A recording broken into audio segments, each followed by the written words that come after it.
கம்யூனிட்டின்னு சொல்லிக்கிறாங்க. என்ன சொல்லுவாங்க தெரியாதவங்களுக்கு சொல்றேன், ஆனா நிறைய பேர் தெரிஞ்சிருக்க வாய்ப்புண்டு.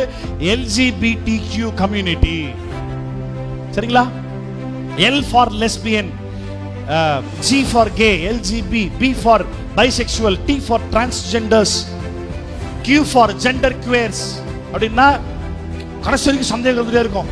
நான் எல்லாத்தையும் பார்த்தா ஆம்பளை மாதிரி தான் தெரியுறேன், ஆனா எனக்கு இந்த பாடி பிடிக்கவே இல்லை, எனக்கு பொம்பளை பிள்ளையா இருக்கிறதுனா பிடிச்சிருக்குது. தப்பு. கே மேரேஜ் தப்பு. அதுல வந்துட்டு கம்ப்ளீட்டா பிசாசால் ஆளுகை பண்ணப்பட்டு பிசாசின் புத்தியோட ஒரு ஆணையும் ஒரு பெண்ணையும் ஆண்டவர் படைத்த காரணம் காமம் என்ற ஒரே காரணத்துக்காக மட்டும்தானா?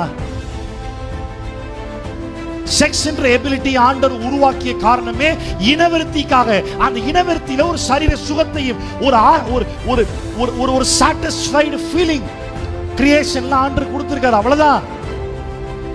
That is not only the sole purpose of life. அது மட்டுமே வாழ்க்கையினுடைய ஒரே ஒரு பிரதானமான நோக்கம் இல்ல. நல்லா புரிஞ்சுக்கங்க. கவர்மெண்ட் எப்படி நல்லா கவனிங்க, கவர்மெண்ட் எப்படி நம்ம ஃபங்க்ஷன் ஆகுது? ஒருத்தர் தப்பு பண்ணா தப்புன்னு சொல்லிடுறாங்க. ஓரின சேர்க்கை, ஆண் திருமணம் செய்வது, பெண் திருமணம் செய்வது, லெஸ்பியன்ஸ், கே, இது வந்துட்டு கவர்மெண்ட் தப்புன்னு சொல்லிச்சு.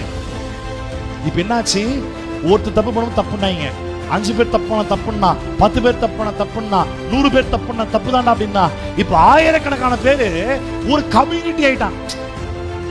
இப்ப அரசாங்கம் என்ன பண்ணுது? ஒருத்தர் 2 பேர் பரவாயில்ல, எங்க ஊர்லயே ஒரு 1 லட்சம் பேர் இருக்கிறான், அந்த 1 லட்சம் ஓட்டு வேணுமே, அந்த 1 லட்சம் பேருக்கு ப்ராப்ளம் இருக்குதே அப்படின்ற உடனே அவன் ஒரு கம்யூனிட்டி ஆகிட்டான். ஆண் பால், பெண் பால், ஆண் இனத்தவர்கள், பெண் இனத்தவர்கள்ன்ற மாதிரி LGBTQ கம்யூனிட்டி ஆகிட்டாங்க. நீ கம்யூனிட்டியா வேறு, ஒருத்தன் 100 பேர், 1 லட்சம் பேர், 1 கோடி பேர் இல்ல, உலகத்தில் இருக்கிற எல்லாருமே அப்படி மாறினாலும் தப்பு தான். நியாயத்திற்கு நல்ல தண்டனை உண்டு. இவங்க எல்லாம் அநியாயக்காரன், நியாயமாய் செய்கிறவர்கள் அல்ல, அநியாயமாய் செய்கிறவர்கள். ஒரு ஆண் ஒரு பெண்ணோடு திருமணத்தில் இணைவது நியாயமான காரியம். அவனுக்கு வந்துட்டு செக்ஸ் என்ற காரியம் பல விதத்துல பல மாதிரி டிஃபரெண்டா பண்ணணும்ன்ற ஆசை. இது சமையல் இல்ல, டிஃபரெண்டா பண்றதுக்கு. காலைல இட்லி, மதியம் ரைஸ், சாயந்தரத்துக்கு நைட்டுக்கு பிரியாணி, நாளைக்கு சப்பாத்தி, அப்புறம் பொங்கல், அப்புறம் இடியாப்பம், அப்புறம் வடகரி, அப்புறம் சாம்பார் சாதம், இப்படி டிஃபரெண்டா பண்றது. இது வந்துட்டு ஒரு காரணத்திற்காக, ஒரு பர்பஸ்க்காக ஆண்டவர் படைச்சிருக்கிறார். அதை தாண்டி டிஃபரெண்டா பண்ண ட்ரை பண்றவன், ஆணோடு சேர்கிறவன், பெண்ணோடு சேர்கிறவன், இல்லாட்டி இதுல இன்னொன்று டிரான்ஸ்ஜெண்டர்ஸ்ல நான் சொன்ன பாத்தீங்களா, இது டிரான்ஸ்ஜெண்டர் சேஞ்ச் பண்ற ஆட்கள் இருக்கிறாங்க, டிரான்ஸ்விட்டிசம்னு சொல்லுவாங்க. என்ன அப்படின்னா, ஆணாய் பிறந்திருப்பான், ஆனா அவனுக்கு பொண்ணா இருக்கதான் பிடிச்சிருக்கும். பாம்பேல போய் ஆபரேஷன் பண்ணி ஆண் உறுப்புகளை கலைந்து பெண் உறுப்பை ஆபரேட் பண்ணி வந்துருவான், பெண்ணாவே மாறிடுவான். கரெக்டா? இது கேவலம் இல்ல, அசிங்கம் இல்ல, தப்பு இல்ல. இது இவர்கள் எல்லாரும் அநியாயக்காரர்கள், நியாயமாய் செயல்படுகிறவர்கள் இல்ல. இவர்கள் தேவனுடைய திட்டத்தையும் தாண்டி தங்கள் சுயாதீனத்தை அநியாயமாய் பயன்படுத்துகிறவர்கள். நியாய தீர்ப்புல கடன் கொடுத்தாகணும். இவன் பரலோகத்தில் வரவே மாட்டான். சரியான ஒரு ஆண்மகனா இருந்து பெண்ணுக்குரிய ஸ்பாபம் உள்ளவனா இன்னொரு ஆம்பளையா இருந்து ஆம்பளை மேல கை வைக்கிறான் பாரு, அவன் பரலோகத்திலே வர மாட்டான். அவன் கிறிஸ்டியனா இருந்தாலும், இயேசு விசுவாசிக்கலாம் சொன்னாலும், அவன் பரலோகத்தில் வரதுக்கு வாய்ப்பே இல்லை. அநியாயக்காரர்கள் தேவனுடைய ராஜ்யத்தை சுதந்திரிப்பதில்லை என்று அறிகிறீர்களா அப்படின்னு சொல்லிட்டு சொல்றாரு. வஞ்சிக்கப்படாதிருங்கள், நீயும் ஏமாந்து போயிடாத இந்த விஷயத்துல. ஒருத்தர் 2 பேர்ல என்ன சுத்தி 100 பேர் அப்படிதான் வராங்க. அப்படி இருக்கலாமா? தப்பு இல்லையா? தப்பு. அதான் சொல்லி 100 பேர் இல்ல, கோடி பேர் இருந்தாலும் தப்பு தான். வஞ்சிக்கப்படாதீர்கள். வாசிங்க.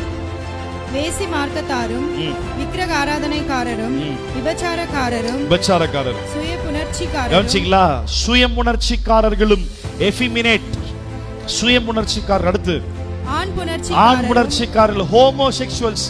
கவனிங்க, humanity is a heterosexual humanity. ஆண் பெண்ணோடு சேர்வதுதான் மனித இனம். ஆணோடு சேர ஹோமோசெக்சுவல்ன்றது மனித இனத்தை தேவன் படைக்காத ஒரு காரியம். அப்படி செய்து கொண்டிருந்த சோதம் கொமோரா மேலே செத்து போய் வா அப்புறம் நியாயத்திற்குள்ள பார்த்தா இல்ல, கர்த்தருடைய கோபம் பற்றி எரிந்தது. வானத்தில் அக்கினி வந்து சோதம் கொமோரா மொத்தமா அடிச்சு போட்டுருச்சு. ஒருத்தனை விடல, மொத்த பேர் ஆண்டு அழிச்சார். LGBTQ அப்படின்னு சொல்லி அநேகர் ஒன்னா சேர்ந்துக்கிட்டு பூமியில நாங்க ஒரு கம்யூனிட்டி, நாங்க ஒரு பெருங்கூட்டமா இருக்கிறோம்னு சொன்னாலோ கர்த்தருடைய கோபம் உண்மையிலே பற்றி எரியும், சடுதியில் நாசமடைவார்கள்.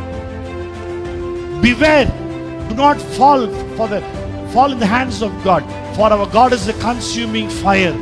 எபிரேயர் 12 வாசிக்கிறோம். நம் தேவன் பட்சிக்கிற தேவனா இருக்கிறார். கர்த்தருடைய கரத்தில் விழுகிறது பயங்கரமா இருக்கும். தேவனுடைய ராஜ்யத்தை சுதந்தரிப்பது இல்ல. இந்த LGBTQ கம்யூனிட்டி, LGBTQ இந்த கம்யூனிட்டி சொல்லும்போது நிறைய பேர் இந்த மாதிரி கேரக்டர் இருந்துகிட்டு நாங்களாம் அப்படித்தான்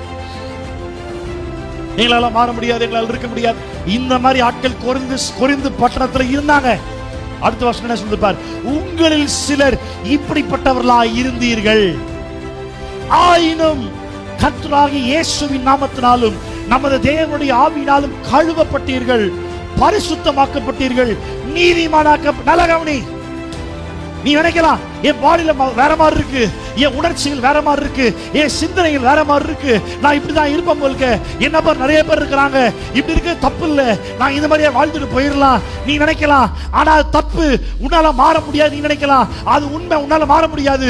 ஆனால் நீ இயேசு விசுவாசிப்பாயானால், இயேசு சொந்த ரட்சகரை ஏற்றுக்கொள்வாயானால், உன் சரீரத்தில் மாற்றங்கள் இருந்தாலோ ஆவியானவரால் நீ நிரப்பப்படுவாயானால், இயேசுவின் இரத்தத்தாலே நீ கழுவப்படுவாயானால், உன்னுடைய சிந்தையை, உன் சரீரத்தை மாற்ற என் கர்த்தர் வல்லமை உள்ளவராயிருக்கிறார்.